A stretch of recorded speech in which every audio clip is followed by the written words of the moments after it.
우리는 지난 편을 통해 어떻게 하나님이 우리 믿는 자들을 단련시키시는지에 대해 살펴보았습니다. 하나님은 우리가 하나님을 믿게 되면 가장 먼저 우리 안에 들어있던 세상적인 것, 세속적인 것, 육체적인 소욕들을 내려놓고 이 안을 하나님에 대한 믿음으로 채우시길 원하십니다. 즉 세상에서 의지하고 붙잡고 있던 것들을 내려놓고 온전히 하나님만 믿고 의지하는 사람으로 성장할 수 있도록 우리를 단련시킬 수 있다는 것입니다. 우리는 지난 편에서 아브라함을 통해 이것을 살펴보았습니다. 여러분, 하나님은 아브라함에게 말씀하셨습니다. 내가 너에게 복을 주고 너를 복의 근원으로 삼겠다고 말입니다. 그런데 이때 하나님이 이런 말씀을 하시면서 아브라함에게 요구하신 것이 무엇이었습니까? 그것은 이 약속의 말씀이 이루어지기 원한다면 먼저 너의 고향, 친척, 아버지 집을 떠나라고 하셨다는 것입니다. 그리고 오로지 하나님만 믿고 의지함으로 하나님의 지시한 땅으로 가라고 하셨다는 것입니다. 여호와께서 아브라함에게 이르시되 너는 너의 고향과 친척과 아버지의 집을 떠나 내가 내게 보여줄 땅으로 가라. 여러분, 하나님이 아브라함에게 축복의 말씀을 약속하시면서 먼저 아브라함에게 요구하신 것이 무엇이었습니까? 그것은 먼저 아브라함에게 안전과 의지를 제공해 주었던 고향과 친척과 아버지의 집을 떠나라고 하셨다는 것입니다. 그리고 온전히 하나님만 믿고 의지하며 하나님이 보여주실 땅으로 가라고 하셨다는 것입니다. 여러분, 하나님이 우리를 단련시켜 순금으로 만들고자 했을 때 가장 먼저 하시는 일이 뭔지 아십니까? 그것은 아브라함을 통해서도 볼 수 있듯이 오직 하나님만 믿고 의지하는 사람으로 성장할 수 있도록 연단과 훈련을 통해 우리를 단련시킬 수 있다는 것입니다. 우리는 지난 편을 통해 이것에 대해 자세히 살펴보았습니다. 하지만 여러분, 하나님은 이렇게 우리의 믿음을 순금처럼 만들기 위해 우리를 단련하실 수 있는데 하나님은 또 어떤 다른 방법을 통해서 우리의 믿음을 성장시키기 위해 단련하실 수 있을까요?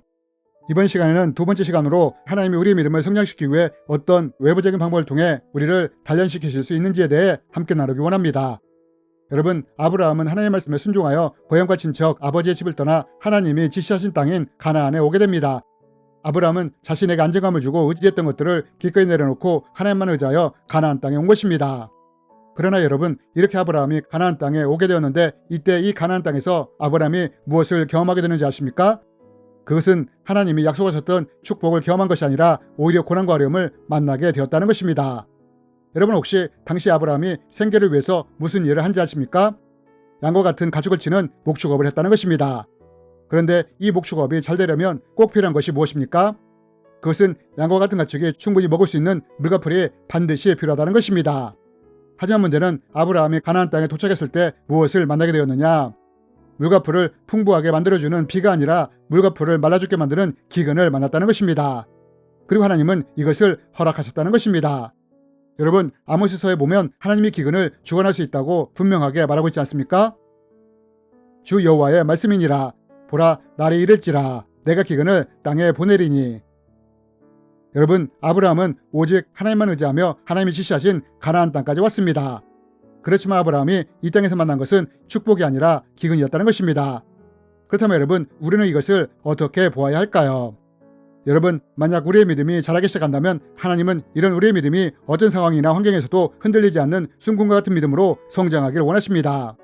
그리고 이때 하나님은 이것을 위해 외부적인 방법을 통해 우리를 단련하실 수 있다는 것입니다. 그리고 이러한 것을 통해 우리의 믿음이 순금과 같이 될 수 있도록 재련을 할 수 있다는 것입니다. 그럼 하나님은 과연 이럴 때 어떠한 방법을 사용하여 우리를 단련하실 수 있느냐? 여러분, 아브라함은 하나님의 약속의 축복의 말씀을 믿고 의지하며 가나안 땅에 왔습니다. 그런데 아브라함이 축복인 비가 아니라 고난인 기근을 만나게 되었을 때 이때 어떻게 반응을 했습니까?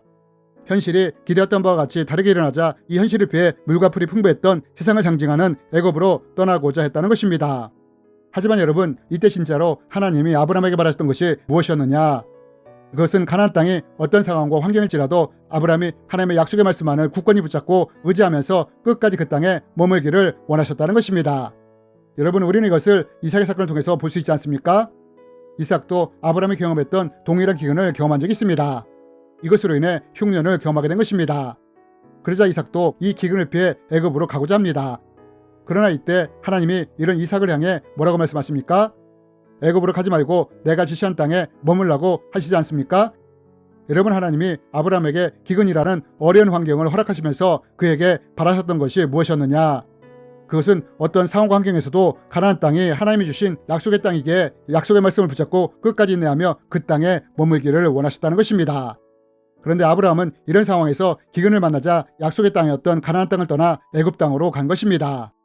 그러나 이럼에도 불구하고 우리가 아브라함의 위대성을 어디에서 볼 수 있느냐? 아브라함은 기근을 피해 애굽으로 가게 됩니다. 하지만 아브라함은 애굽에서 더 큰 고난을 겪게 됩니다.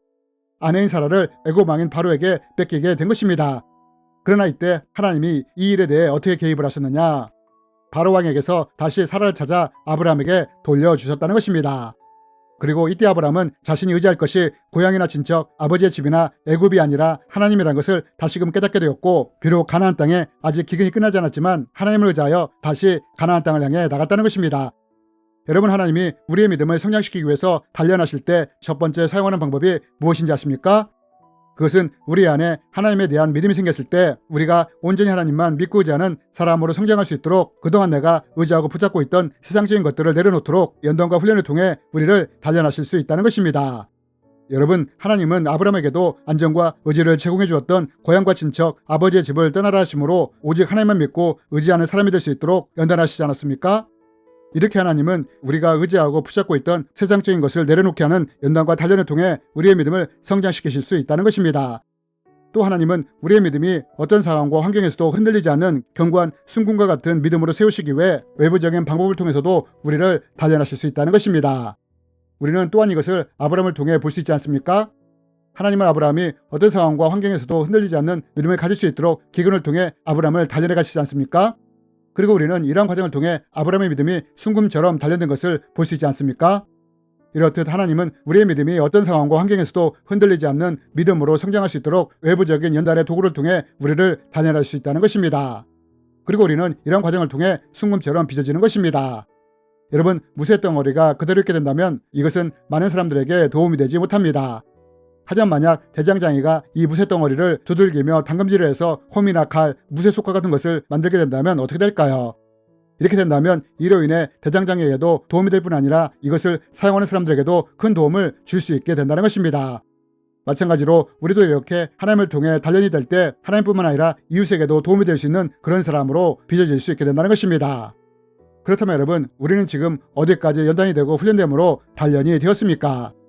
여러분, 우리가 이러한 단련의 과정을 거쳐 순금처럼 되어나옴으로 하나님과 사람들에게 귀히 쓰임을 받을 수 있는 우리들이 되었으면 좋겠습니다. 주님의 이름으로 여러분을 축복합니다.